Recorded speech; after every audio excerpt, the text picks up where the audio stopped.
சின்ன மருமகள் serial next பிரேமோ இந்த மாதிரியான ட்விஸ்ட் ஆக்க போகுதுன்னு பார்க்கலாம். சேது கிட்ட போயிட்டு தமிழ் உங்ககிட்ட நான் ஒரு முக்கியமான விஷயம் பேசணுங்கன்னு சொல்றாங்க. என்ன விஷயம் தமிழ்? எதா இருந்தாலும் சொல்லு. இனி என்கிட்ட பர்மிஷன் கேட்டெல்லாம் நீ பேசணுன்றதெல்லாம் கிடையாது. நீ நினைச்சா எப்படினாலும் பேசலாம் நல்லா சொல்லி பேசிக்கிட்டு இருக்காங்க. ஆமா நான் பேசி ஆகணும். சரி சொல்லு என்ன விஷயம் நல்லா சொல்லி கேட்டுட்டு இருக்காங்க.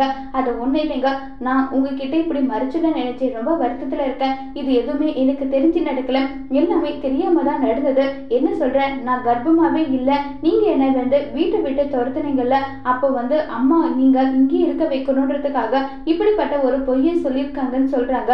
இதை கேட்ட சேது ரொம்பவே கோவப்பட்டு, அது எப்படிடி ஒவ்வொரு விஷயமும் பண்ணிட்டு அதுக்கு பின்னாடி நான் இல்ல அவங்கதான் இவங்கதான் சொல்லிட்டு இருக்க, இப்படி பண்ண உனக்கு எப்படி மனசு வந்தது?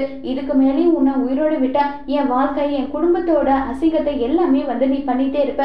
இதுக்கு மேல நீங்க இருக்கக்கூடாது, உயிரோடவே இருக்கக்கூடாதுன்னு சொல்லிட்டு சேது தமிழை கத்தி எடுத்து குத்துற மாதிரி. இது எல்லாமே நம்ம தமிழோட கனவு. தமிழ் யோசிக்கிறாங்க, ஒருவேளை நம்ம இவர்கிட்ட சொன்னா இவர் இப்படிதான் பண்ணுவாரா? இதை என்னால ஏத்துக்கவே முடியலையே. ஒருவேளை அவர் என்ன முடிவு எடுத்தாலுமே அதுக்கு எனக்கு சம்மதம் தான். நான் இப்ப என்ன பண்றது? அவர்கிட்ட உண்மையை சொல்லலாமா இல்ல வேண்டாமா ஒண்ணுமே புரியலன்னு சொல்லி ரொம்பவே குழப்பத்துல இருக்காங்க தமிழ். அதோட இந்த பிரமோவை முடிச்சிருக்காங்க.